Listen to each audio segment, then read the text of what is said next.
Welcome back to Plantoria Gardening. Wait, don't throw that plant away. Do you know that dying pepper plant is actually just sleeping? And this trick the billion-dollar seed industry doesn't want you to know could save you over $200 every single year? This pepper plant has been feeding my family for 6 years straight. Zero digging, zero replanting, zero garden drama.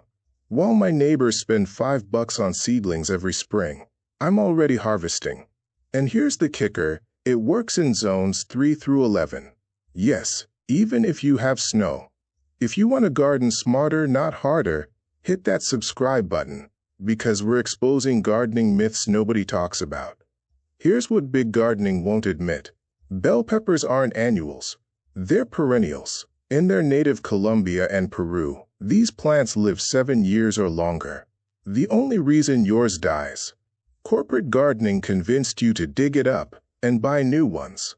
It's a $47 billion industry built on you not knowing this single fact. Don't believe me? Sarah Martinez from Texas tried this last year.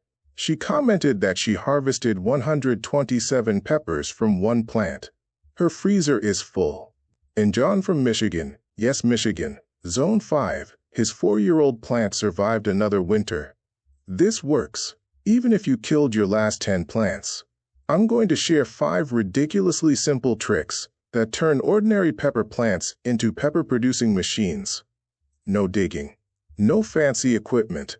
No green thumb required. Stick with me, because trick number 4 literally doubled my harvest overnight. Let's start with trick number 5. This solves every gardener's worst nightmare. Viewer Michael from Pennsylvania woke up one morning to find his 5-year-old plant completely gone. Deer ate it down to a stick overnight. 5 years of careful work. Destroyed in one night while he slept. Since we're using containers, we have a free, 100% effective solution. Elevation. Move your pots to your porch, balcony, or deck. That's it. Deer are terrified of climbing stairs near human activity. Their instincts tell them elevated wooden structures near houses mean danger. Rabbits won't cross open patio spaces where dogs might appear. Mice avoid elevated, exposed areas where hawks can spot them from above. Plus, your peppers are now 10 feet from your kitchen door instead of 50 yards away in the garden. No more muddy trips in the rain. No fences to build. No sprays to remember. Zero heartbreak when you look out the window at sunrise. Works in urban areas, suburban neighborhoods, and rural properties. Deer pressure exists in zones 3 through 9. This solves it everywhere. Trick number 4 doubled my harvest. And it's so stupidly simple, you'll kick yourself for not thinking of it sooner. We all love those sweet red peppers, right? They're gorgeous. They taste like candy. But here's what happens when peppers turn red. The plant gets a chemical signal that says mission accomplished. Seeds are mature. Stop flowering. Production shuts down completely. It's biological programming that's existed for thousands of years. The hack? Harvest 70% of your peppers when they're full-sized, but green. This tricks the plant into thinking it failed at reproduction. The plant panics and unleashes more flowers to compensate. It's like telling a chef their dish didn't measure up. They try twice as hard on the next one. My strategy is simple. I eat green ones for stir-fry and grilling. They've got a crisp, slightly bitter flavor that holds up to high heat beautifully. I leave only 30% on the vine to ripen red for salads and fresh eating. This keeps the factory running all season long from June clear through October in most zones. I went from 30 peppers per plant to 65 peppers using just this trick. Same plant, same pot, same soil. The only difference was when I harvested. Comment green machine if you're trying this tomorrow morning. Real quick, 87% of you aren't subscribed. If this is already blowing your mind, subscribe to my channel so you don't miss the tomato version dropping next week. We're doing the same thing with tomatoes. And it's even easier. Trick number 3 is going to hurt. You've babied this plant for 8 weeks. Watered it every morning, talked to it, and maybe even named it. And I'm about to tell you to cut its head off. I know. I hated this too. But here's the science behind it. Peppers want to grow straight up, tall and lanky like a teenager hitting a growth spurt. Problem? When heavy fruit loads on those single stems, branches snap like dry twigs. I've lost entire harvests to broken branches during thunderstorms. By topping at 6 to 8 inches, you force two main stems to develop. This creates a strong Y shape like a tree trunk, splitting into major branches. One stem gives you 20 to 30 peppers maximum. Two stems, 60 to 80 peppers minimum. Some of my plants have pushed past 90. This structure has to support peppers for 6 years. Sacrifice 2 weeks of growth now for 6 years of harvest later. It's the best investment you'll make in this plant's life. Type OUCH if you just realized you've been doing this wrong for years. Now, trick number 2 might save your plant's life. Never use garden soil in containers. Never. It turns into cement. Your roots suffocate and rot. I killed 3 plants before I learned this the hard way. Cost me nearly $60 in wasted plants and my pride.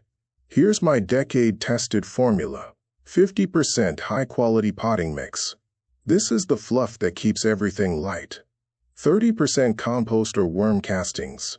This is the buffet your plant will eat from for years. 20% perlite. Those white rocky bits you see in professional mixes.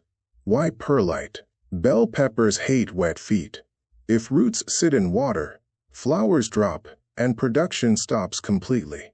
Perlite creates thousands of tiny air pockets. This mix breathes like a good pair of running shoes. Your plant will thank you with peppers instead of yellow leaves and root rot. Total cost? About $25. Lasts 6 years or more. That's roughly $4 per year compared to $5 per plant every spring. The math makes itself. Trick number 1 is the foundation. The mistake, planting in the ground. I know, sounds crazy. But hear me out. Every time you dig up a plant, you're performing surgery without anesthesia. You sever thousands of feeder roots. The plant goes into shock. 40% die. I've seen it happen year after year in community gardens across the country. The solution is simple. Plant it in a pot from day 1, but not those cute little pots from Home Depot. Those are coffins. You need a 7 to 10 gallon container minimum. This is the plant's home for the next 5 to 7 years. Think of it like choosing an apartment. You wouldn't live in a closet, and neither should your pepper plant. Here's the genius part. Put it on a $15 plant dolly with wheels. Summer? Roll it to the sunniest spot. Hailstorm? Roll it under the porch. Winter? Roll it inside. The plant thinks it teleported. Zero digging, zero back pain. My 70-year-old mom does this without help. This works in all zones because you control the environment. Drop a comment saying wheels if this just changed your life.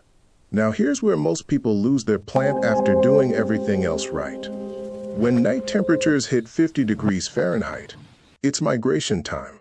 This usually happens late September through early October, depending on your zone. You need 3 steps. First, security check. Don't bring aphids into your house, unless you want them on your houseplants too. Spray the entire plant with neem oil 3 days before moving it inside. Check undersides of every single leaf. Look for tiny green bugs or white sticky residue. If you see either, spray again and wait another 3 days. Second, gentle pruning. Since roots aren't traumatized from digging, you don't need to chop it down to a bare stick like traditional methods. Just remove dead branches and harvest all remaining fruit. Keep that beautiful skeleton structure you built with trick 3. Those woody stems will push out new growth faster than any seedling ever could. Third, location matters. Roll it to a south-facing window if you have one. South windows get the most light during winter months when the sun sits lower in the sky. No south window. A $12 LED grow bulb from any hardware store works perfectly. Screw it into a desk lamp. Done. This works in apartments, basements, spare bedrooms, anywhere with electricity. Here's the warning nobody tells you. In 2 to 3 weeks after moving inside, the plant might drop some leaves. Do not panic. Do not overwater. Do not assume it's dying. It's adjusting to lower light levels. This is completely normal. Water less during winter, only when soil is dry 2 inches down. Stick your finger in to check. The plant is napping, not dying. Come February, you'll see tiny green buds appearing on those woody stems. That's your signal.